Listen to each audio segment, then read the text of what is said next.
Ok, donc aujourd'hui on repart sur des structures algébriques et donc on va devoir montrer qu'un ensemble est un groupe abélien. Donc là on considère un groupe additif abélien et on note G' l'ensemble des endomorphismes qui va de ce groupe additif dans C étoile, le groupe multiplicatif. Donc on sait que la nature des éléments de G' ça va être des fonctions, des morphismes, qui respecteront que pour tout x, y dans G, eh bien, j'aurai f de x plus y, qui sera égal à f de x fois f de y, la définition d'un morphisme.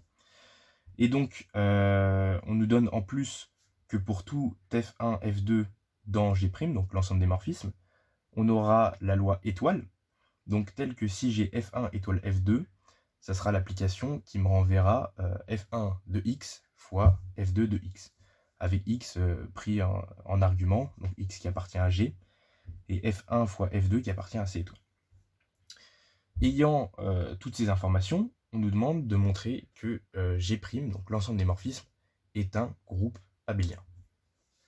Donc je ne vous le dis pas souvent, mais si vous voyez un exercice, cet exercice par exemple pour la première fois, n'hésitez pas à mettre pause et à essayer de le faire.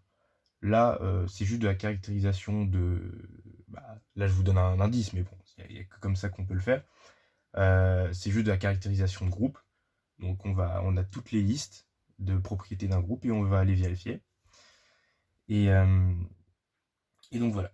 Comme d'habitude, je fais un petit rappel. Donc là, on va utiliser la caractérisation d'un groupe.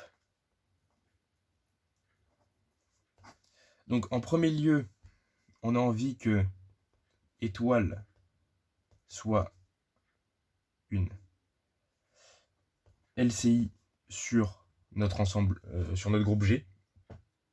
On a envie que ce soit une loi de composition interne. Ça veut dire qu'en considérant une opération, une loi, si je prends deux éléments de mon ensemble, donc si je prends un élément dans G croix G, et que du coup j'ai deux éléments dans G, que je les compose avec ma loi, ça devra me renvoyer un élément dans G aussi. On dit que G est stable par cette loi, parce que en composant des éléments avec cette opération, eh bien, le résultat reste de notre ensemble de départ. Ensuite, on vérifier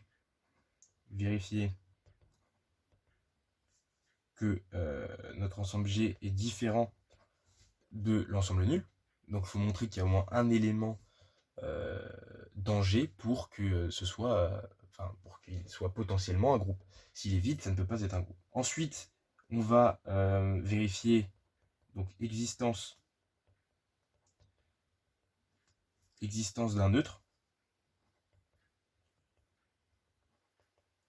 Donc, tel que pour tout élément de G, j'ai cet élément étoile l'élément neutre qui commute et qui m'envoie mon élément choisi dans G.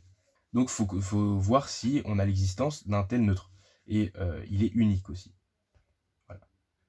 Ça, on n'a pas besoin de le démontrer, c'est un fait établi dans les groupes. Enfin, ça peut y être demandé en exercice. Mais dès lors qu'on a trouvé un neutre, on sait qu'il est unique dans ce groupe. Ensuite, on peut montrer, et d'ailleurs je crois qu'on le fait plutôt avant, mais on peut montrer, et on doit montrer que étoile est associative.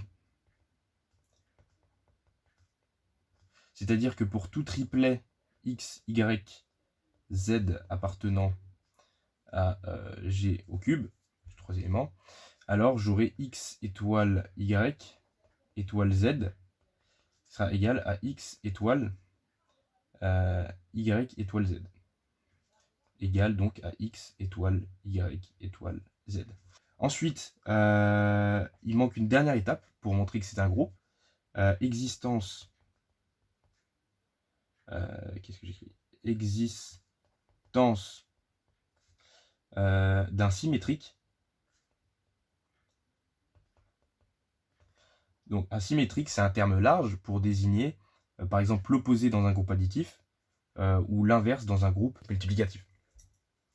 Donc l'existence d'un symétrique, c'est-à-dire tel que pour tout x, donc là on reste toujours sur le groupe G, hein, notre groupe comme x pour la caractérisation, tel que pour tout x dans G, eh bien j'aurai l'existence d'un x-1, son symétrique, qui commute aussi, tout le temps. Je vais réutiliser étoile X, et ça me renverra le neutre de G. Voilà. Donc, faut qu'il y ait l'existence d'un symétrique pour tout élément de G pour que G soit considéré comme un groupe.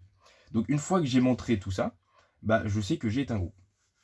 Après, si j'ai envie de voir s'il est abélien, c'est-à-dire commutatif, c'est-à-dire que tous ces éléments commutent, eh bien, va falloir vérifier si pour tout couple XY appartenant à G croix G, j'ai X étoile Y qui est égal à Y étoile X.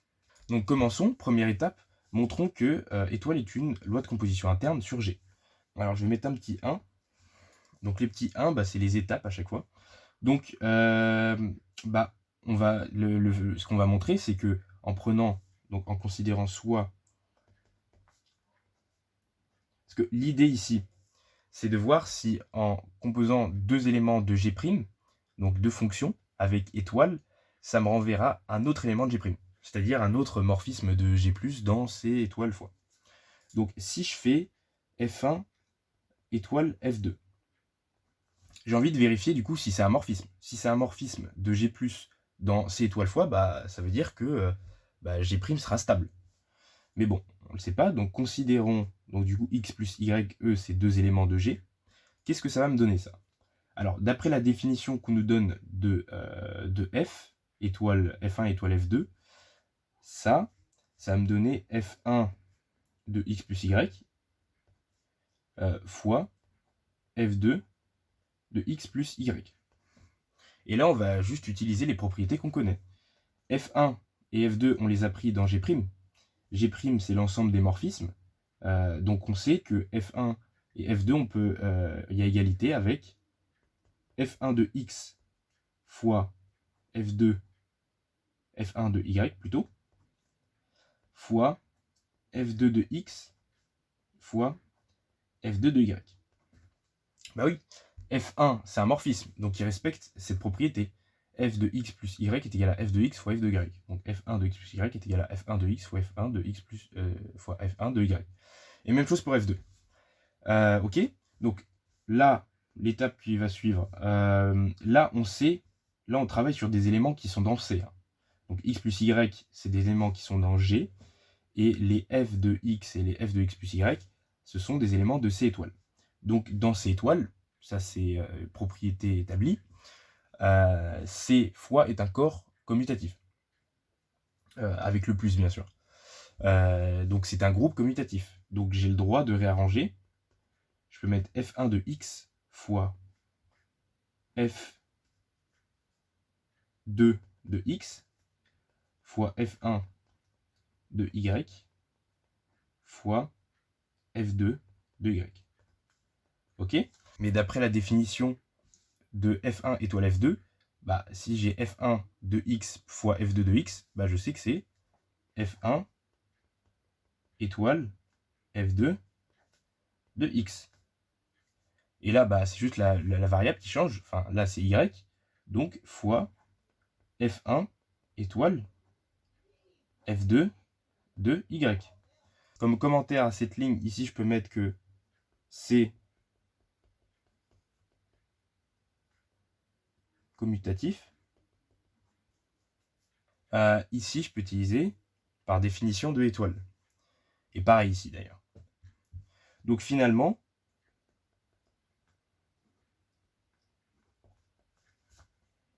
j'ai bien, pour tout X, Y appartenant à G, F1 étoile F2 de X plus Y égale à F1 étoile F2 de X fois F1 étoile F2 de Y. Et donc, j'ai bien F1 étoile F2 appartient à G', un morphisme de G+, dans C étoile fois. Et donc finalement, étoile est une loi de composition interne sur G'. Donc G' est stable par l'opération étoile. Donc maintenant, montrons que G est différent de l'ensemble vide. Donc écrivons, juste pour cette question, en compréhension, l'expression de G'. Donc G', c'est l'ensemble des fonctions f qui vont de G dans C étoile, telles que, pour tout x, y, j'ai f de x plus y est égal à f de x fois f de y. Donc là, en théorie, j'aurais dû le mettre avant, mais on va le mettre là. Voilà. Donc là, ça, j'ai décrit l'ensemble G. On nous demande de voir s'il est non vide. Ce qu'on a à faire, c'est juste de trouver une application, donc une fonction f dans cet ensemble.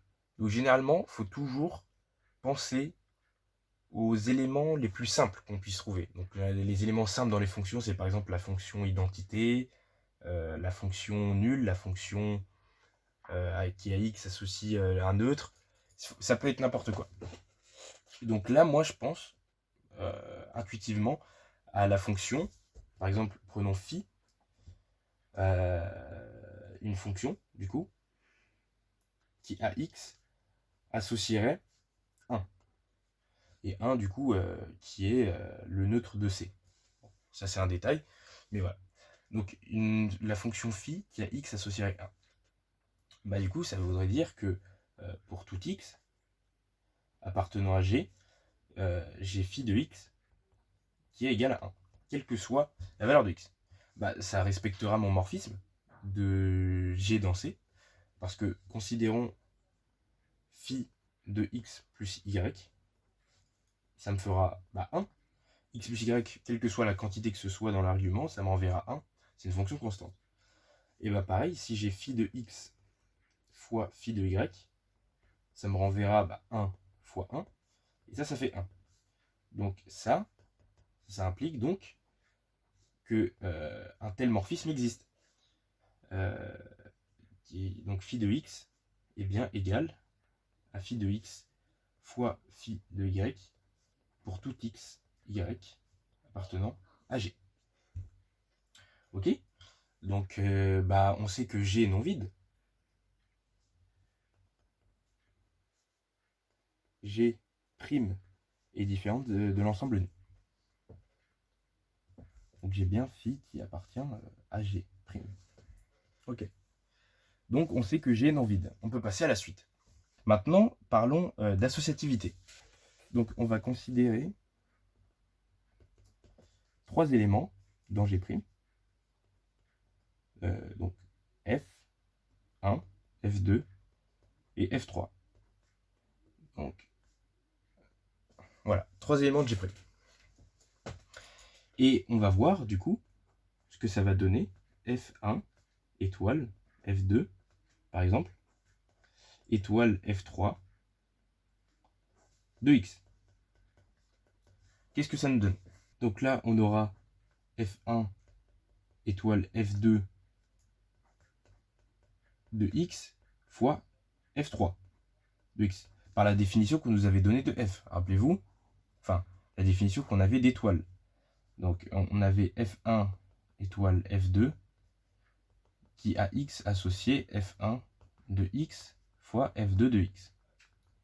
Là, j'ai appliqué la même chose, donc j'ai considéré que F1 étoile F2, c'est une seule fonction réunie. Et donc, j'ai ça. Maintenant, je peux appliquer la définition ici. Donc, ça va me donner F1 de x fois F2 de x fois F3 de x. Mais encore une fois, là, on est dans C. Et dans C multiplicatif, la loi, c'est la multiplication. Et elle est associative, vu que c'est un groupe. Donc, ça me donne F1 de x fois F2 de x fois F3 de x. Ok. Maintenant, j'ai envie de voir quand même si ça marche dans l'autre sens, parce que là, ça ne suffit pas réellement. Maintenant, si je fais F1 étoile F2 étoile F3 de x, là, je vais avoir f1 de x fois f2 étoile f3 de x. Et là, bah, en utilisant la même définition, j'aurai f1 de x fois f2 de x fois f3 de x. Et ça, pareil, bah, les parenthèses, elles ne sont pas nécessaires.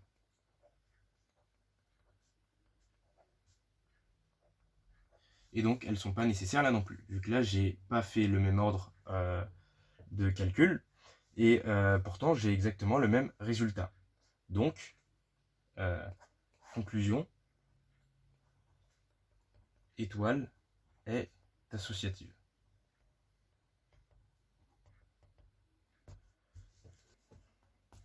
Donc maintenant, on va s'intéresser à l'existence d'un neutre.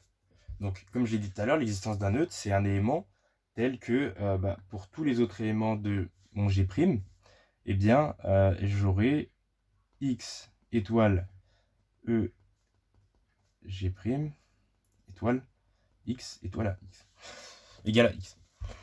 Mais bon, G' là, c'est un ensemble de fonctions.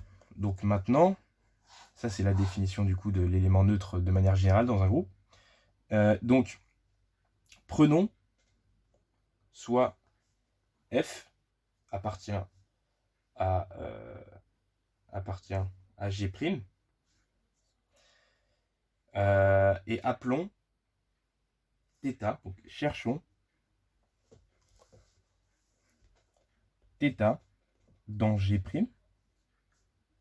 Donc θ, c'est un morphisme tel que eh bien, j'ai f étoile θ qui est égal à θ étoile f et qui est enfin égal à f. Eh bien, on peut repenser à l'application qu'on avait au début, phi, qui à x associe 1. Et là, on voit que ça marche. Parce que si je fais, donc phi, ben, on va la renommer θ. Parce que du coup, là, j'ai utilisé θ. Donc, admettons que j'ai f étoile θ de x. Ça va me donner f de x fois θ de x, par définition de l'étoile. Sauf que θ de x, ça fait tout le temps 1. θ c'est phi, ça fait tout le temps 1 pour tout x. Et donc, ça me renvoyait x. Et comme le produit est commutatif, c'est aussi égal à... dans le produit dans C commutatif, c'est aussi égal à ça.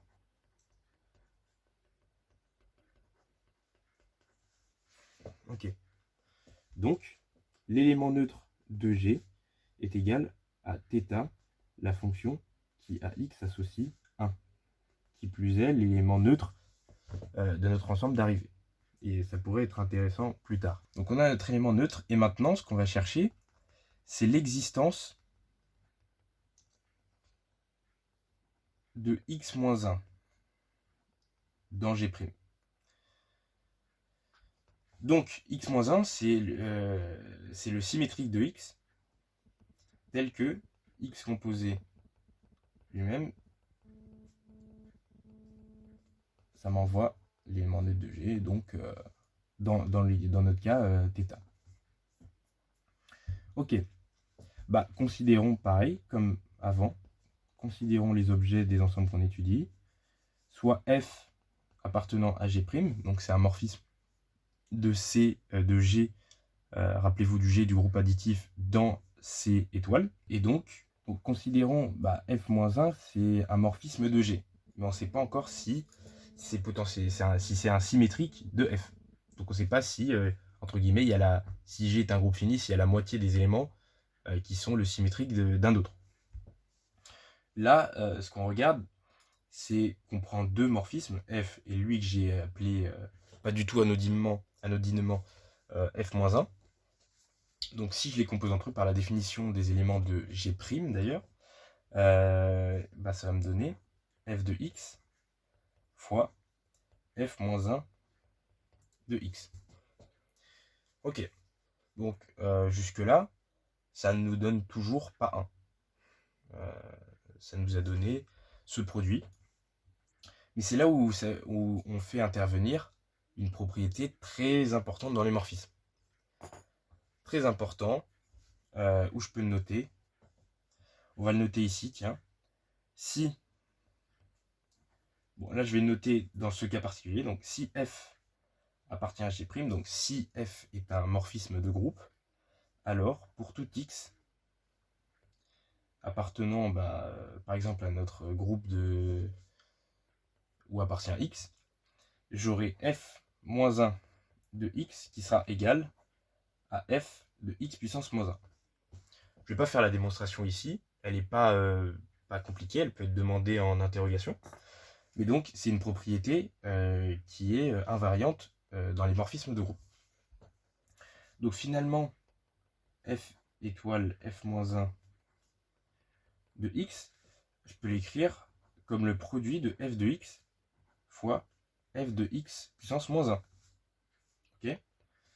Et donc, je peux aussi écrire ça comme f, par définition, est un morphisme. C'est comme si j'avais f de x plus x moins 1.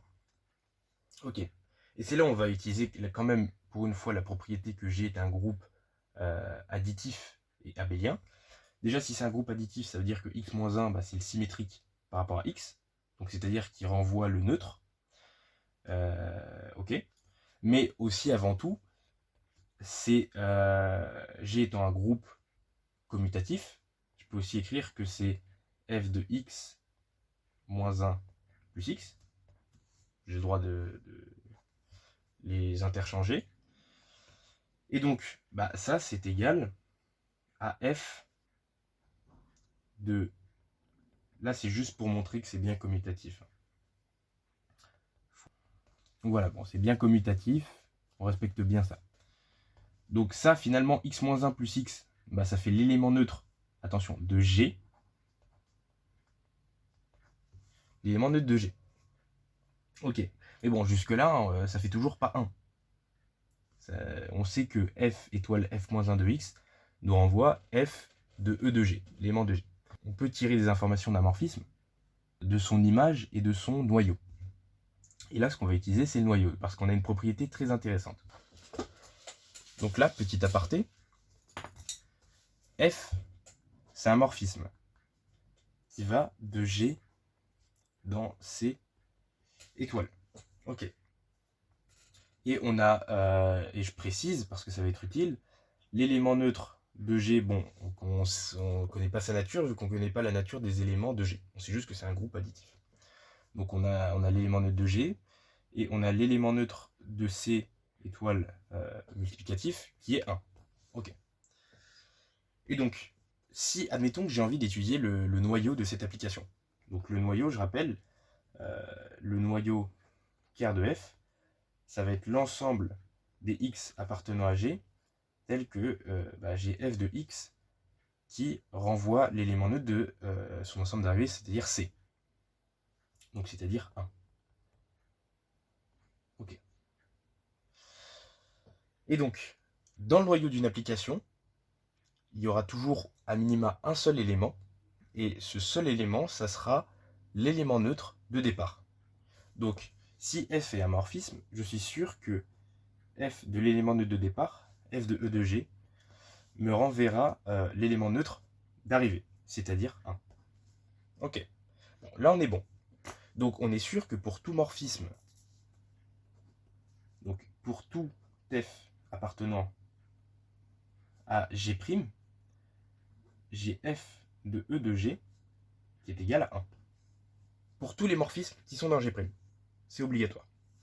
Parce que l'élément neutre de G fait partie de leur noyau, et donc renvoie forcément 1. Donc, où je voulais en venir en disant ça, c'est que là, on n'avait pas la valeur instinctivement de f de E de G, mais finalement, on sait que ça nous renvoie 1, soit l'élément neutre de C étoile. Donc finalement, quand je combine f étoile f-1 avec l'étoile f et f-1, ça me renvoie 1. Donc, conclusion, pour tout f appartenant à G', il existe f-1, lui aussi appartenant à G', tel que f étoile f-1 est égal à f-1 étoile f est égal à 1. Soit l'élément neutre de C, l'ensemble d'arrivée. Donc, conclusion, on a bien G' un groupe. On a bien démontré que c'est un groupe. Maintenant, reste à savoir s'il est abélien. C'est-à-dire si tous ces éléments commutent par rapport à la loi. Donc, prenons deux éléments. Chaque fois, ça va être la même chose. On va prendre des éléments des ensembles qu'on étudie pour en extraire des espèces de propriétés. Donc F1, F2, qui appartiennent à G' croix G'. Et on va voir si pour tout x appartenant à G cette fois, ça va commuter. Voyons. Donc si j'ai F1 étoile F2 de x, par définition de l'étoile, ça va me donner F1 de x fois F2 de x. Mais encore une fois, F1 de x et F2 de x, eux, c'est deux éléments de C. Et dans C, C, c'est un groupe commutatif, donc tous les éléments commutent. Et j'aurai F2 de x fois F1 de x. Et encore une fois, par définition de l'étoile, cette quantité, elle est égale à F2 étoile F1 de x. Et donc, j'ai bien, étant donné que je les ai pris arbitrairement, avec le moins de caractères possible, je peux dire que pour tout F1, F2, donc pour tout couple de morphisme dans G' carré, eh bien j'aurai F1 étoile F2 qui sera égal à F2 étoile F1. Ce qui clôture cet exercice, parce qu'on peut conclure donc que G' étoile est un groupe abélien, c'est-à-dire commutatif. Tous ces éléments commutent. Voilà. Et donc là, on a travaillé sur un groupe de morphismes. Donc ça fait quand même travailler la notion de caractérisation d'un groupe et en même temps de caractérisation des morphismes de groupe. Et donc c'est un exercice sympathique à faire au moins une fois pour être à l'aise au moins sur les groupes. Voilà. Prochaine vidéo, ça va probablement être de l'algèbre linéaire. Un peu d'exercice notamment sur les anneaux, inversion d'éléments, et surtout beaucoup d'algèbre.